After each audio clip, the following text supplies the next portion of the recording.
কথার ছলে শ্রীরামকৃষ্ণ যেসব অমৃতবাণী বলে গেছেন তা আজও শাশ্বত এবং প্রাসঙ্গিক। ঠাকুর রামকৃষ্ণদেব জানতেন, নিরক্ষর অসহায় সাধারণ মানুষকে ঈশ্বর ভাবনায় উজ্জীবিত করতে হলে সহজ সরল গল্প বলা দরকার। এই রকমই 3টি গল্প আজ আমরা শুনব। শ্রীরামকৃষ্ণের গল্প পর্ব 5।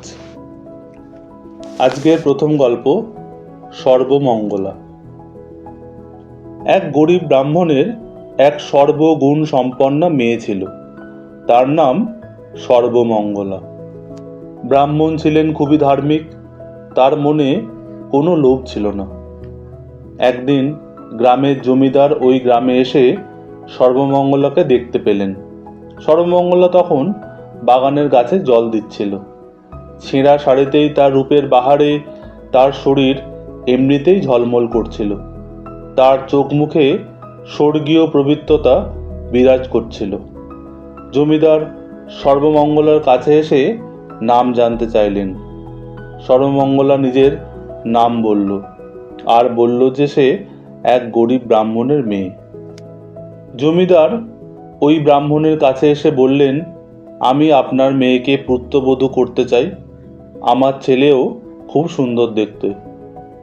জমিদারের কথায় ব্রাহ্মণ রাজি হয়ে গেল। খুব ধুমধাম সহযোগে সর্বমঙ্গলার বিয়ে হয়ে গেল। বাড়িতে ব্রাহ্মণ ও ব্রাহ্মণী একা হয়ে গেল। একবার ব্রাহ্মণ ব্রাহ্মণীকে বলল, আমরা বড় গরিব ঠিকই, তবু আমার মনের ইচ্ছা যে এবার আমরা আমাদের বাড়িতে দুর্গাপুজো করব। ব্রাহ্মণী ব্রাহ্মণের কথায় রাজি হলো। ব্রাহ্মণী ভাবল, নাই বা হোক জাঁকজমক, ভক্তি দিয়েই মাকে পুজো করব। ব্রাহ্মণ পুজোর জন্য অতি কষ্টে 10 টাকা জোগাড় করলো। কুমোর পাড়ায় গিয়ে কুমোরকে একটা আধুলি দিয়ে একটা ছোট্ট দুর্গা প্রতিমা গড়ে দিতে বলল। কুমোর ভাবল যে একটা আধুলিতে কোনোভাবেই ছোট প্রতিমা হবে না, কিন্তু ব্রাহ্মণকে সকলেই ভক্তি শ্রদ্ধা করত, তাই কুমোর তাকে খালি হাতে ফিরিয়ে দিতে পারল না। কুমোর বলল, ঠাকুরমশাই, আমি আপনার জন্য বিনা পারিশ্রমিকে দুর্গা প্রতিমা গড়ে দেব, আপনি আধুলিটা নিয়ে যান। ব্রাহ্মণ ছিল খুবই সৎ, তাই সে আধুলিটা কুমোরকেই রেখে দিতে বলল। কুমোর ব্রাহ্মণের জন্য সুন্দর একটা দুর্গা প্রতিমা তৈরি করে দিল। পুজোর দিন এগিয়ে আসতে ব্রাহ্মণী ব্রাহ্মণকে বলল যে শ্বশুর বাড়ি থেকে পুজোর কয়েকটা দিন মেয়েকে বাপের বাড়ি নিয়ে আসতে। ব্রাহ্মণ মেয়েকে আনার জন্য শ্বশুর বাড়িতে গেল, কিন্তু শ্বশুরমশাই গরিবের ঘরে কিছুতেই তার বৌমাকে পাঠাতে রাজি হলো না। ব্রাহ্মণ বিষণ্ণ মনে যখন ফিরে আসছে, তখন সর্বমঙ্গলা তার বাবাকে বলল, বাবা, আমি তোমার সঙ্গে বাড়ি যাব। ব্রাহ্মণ বলল, তা কি করে হবে, তোর শ্বশুরমশাই যে তাহলে রাগ করবে। সর্বমঙ্গলা তবু বলল, আমি তোমার সঙ্গে বাড়ি যাবই। তাই হলো। মেয়ে কতদিন পর বাপের বাড়ি এসেছে, তাই বাবা মায়ের আনন্দের সীমা ছিল না। পুজোর সব কাজ সর্বমঙ্গলা করে দেয়, তার কোনো ক্লান্তি নেই। পুজোর 3য় দিনে সর্বমঙ্গলা বলল, বাবা, তুমি আজ গ্রাম শুদ্ধ সকলকে নিমন্ত্রণ করো, আজ সকলেই প্রসাদ খাবে। সর্বমঙ্গলার কথা শুনে ব্রাহ্মণ তো অবাক হয়ে গেল। সে বলল, মা, আমার ক্ষমতা 10টা টাকা, তাও প্রায় অর্ধেক শেষ, কি করে এটা সম্ভব হবে? সর্বমঙ্গলা তবু জেদে অটল রইল, গ্রাম শুদ্ধ সকলকে প্রসাদ খাওয়াতেই হবে। এই বলে সে নিজেই গ্রামের সকলকে নেমন্তন্ন করে আসলো। ব্রাহ্মণ দুর্গা প্রতিমার দিকে চেয়ে দেখল আনন্দে মায়ের মুখ উজ্জ্বল হয়ে আছে। দুপুরবেলা গ্রামের আবাল বৃদ্ধ বনিতা সকলেই এসে উপস্থিত হলো ব্রাহ্মণের বাড়িতে। ব্রাহ্মণের আয়োজন ছিল খুবই কম, কিন্তু আদর যত্নের কোনো ত্রুটি ছিল না। সকলেই প্রসাদ খেলো। সেই সামান্য প্রসাদেই সকলের পেট ভরে গেল। এই সব দেখে ব্রাহ্মণ আনন্দে কেঁদে ফেলল।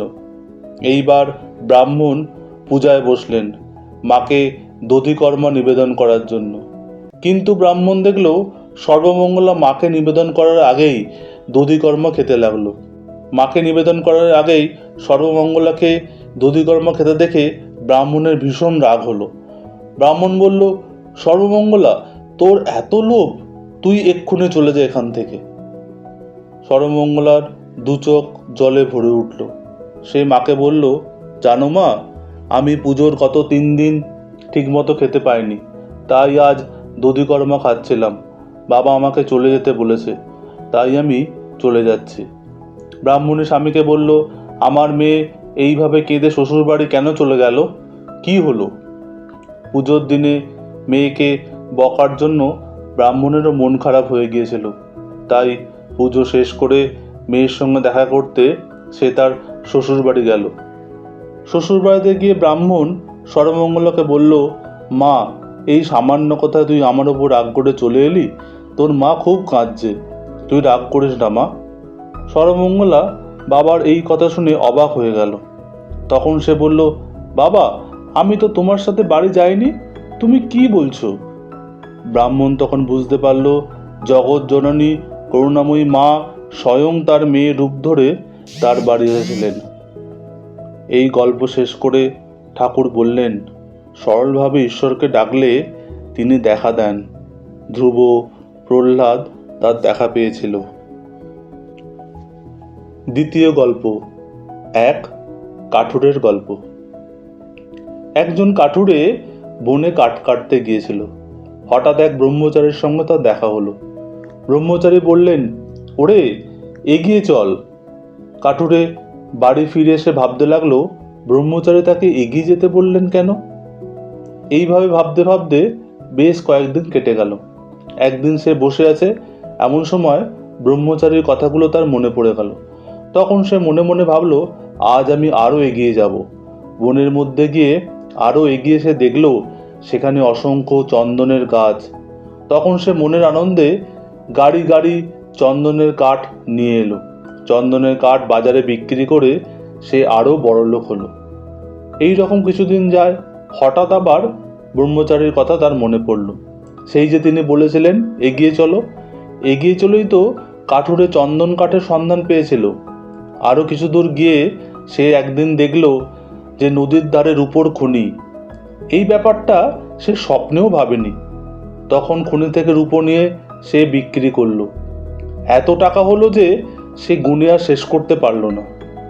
আবার কিছুদিন যায়। আবার সে একদিন ভাবছে, ব্রহ্মচারী তো আমাকে রূপোর খনি পর্যন্ত যেতে বলেননি, তিনি তো আরও সামনের দিকে এগিয়ে যেতে বলেছেন। তাহলে কি আমি রূপোর খনি পার করে আরও এগিয়ে যাব? সাহসকে সঞ্চয় করে একদিন সে আরও এগিয়ে গেল। নদীর ওপারে গিয়ে দেখল সেখানে সোনার খনি। তখন সে ভাবল, তাই তো ব্রহ্মচারী বলেছিলেন এগিয়ে চলো। আবার কিছুদিন পর সে আরও এগিয়ে গেল। এগিয়ে গিয়ে দেখল হিরে মানিক রাশিকৃত পড়ে আছে। তখন তার কুবেরের মতো ঐশ্বর্য হলো। এইভাবে কাঠুরে রোজ রোজ খানিকটা করে এগিয়ে যেতে লাগলো। তাতে সে পরপর সোনার খনি, হীরের খনি, তারপর মণিমুক্ত জহরত পেল। তার এমন অবস্থা হলো যে সেটা দেখে রাজারও হিংসে হতে লাগলো। গল্প শেষ করে শ্রীরামকৃষ্ণ বললেন, তাই বলছি, যা কিছু করো না কেন আরও এগোতে হবে। একটু জব করে উদ্দীপনা হয়েছে বলে মনে করো না এখানেই জব শেষ করবে। যা হবার হয়ে গেছে। কর্ম উদ্দেশ্য নয়, আরও এগোও, তবে কর্মকে নিষ্কাম অবস্থায় নিয়ে যেতে পারবে। নিষ্কাম কর্ম বড়ই কঠিন, তাই ভক্তি ভরে ব্যাকুল হয়ে তাকে প্রার্থনা করো। বলো, হে ঈশ্বর, তোমার পাদপদ্মে ভক্তি দাও, আর যেটুকু কর্ম আছে সেইটুকু কর্ম যেন নিষ্কামভাবে করতে পারি। আরও এগিয়ে গেলে ঈশ্বরকে লাভ করবে, তাকে দর্শন করবে, ক্রমে ক্রমে তার সাথে আলাপচারিতাও হবে। আজকের তৃতীয় গল্প, এক সাধুর গল্প।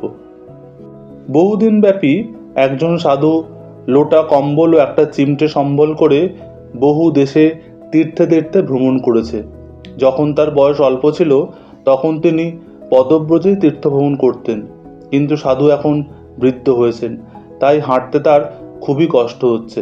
তিনি ভাবলেন যে যদি একটা তার সাথে ঘোড়া থাকতো তাহলে এই হাঁটার কষ্টটা তাকে আর পেতে হতো না। সাধু ছিলেন শ্রীরামের বড়ই ভক্ত, তাই তিনি শ্রীরামের কাছে আকুল প্রার্থনা জানালেন, হে শ্রীরাম, তুমি একটা ঘোড়া আমাকে পাইয়ে দাও। তখন রাস্তা দিয়ে একদল সেপাই ঘোড়ায় চেপে যাচ্ছিল। তাদের মধ্যে একটা মেয়ে ঘোড়াও ছিল। সেই ঘোড়াটা একটা বাচ্চা প্রসব করল। বাচ্চাটা আর হাঁটতে পারছিল না। সিপাহীরা তখন মহা মুশকিলে পড়ল। তারা রাস্তায় কোনো লোক খুঁজে পাচ্ছিল না যে ঘোড়ার এই বাচ্চাটাকে কাঁধে করে নিয়ে যাবে। এই রকম অবস্থায় পথে তারা সেই সাধুটিকে দেখতে পেল। সেই সাধুটি আপন মনে তখনও শ্রীরামের কাছে বলে যাচ্ছেন, একটা টাট্টু ঘোড়া আমাকে পাইয়ে দাও শ্রীরাম। তখন সিপাহীরা তাকে বলল, তুই কি একটা ঘোড়া চাইছিস? তাহলে এই ঘোড়ার বাচ্চাটাকে কাঁধে নিয়ে আমাদের সঙ্গে চল। সাধু তখন পড়লেন মহা ফাঁপড়ে। একে বয়সের ভারে ভারাক্রান্ত, অসুস্থ শরীরে নিজের লোটা কম্বল আর একটা চিমটে নিয়ে পথ চলতেই তার অসুবিধা হচ্ছে, তবু সাধুটাকে বাচ্চা ঘোড়াটা কাঁধে করে নিয়ে যেতেই হবে।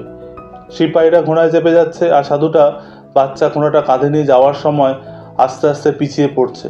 তখন সিপাহীরা সাধুটিকে ধমক দিচ্ছে, তাই বাধ্য হয়ে সে সিপাহীদের সাথে ছুটতে শুরু করলো।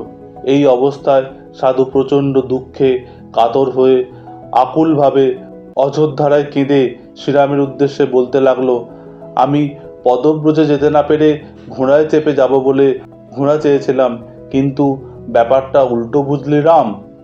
আমি যা চেয়েছিলাম পুরোটাই হলো উল্টো। এখন ঘোড়াই আমার পিঠে চেপে চলছে।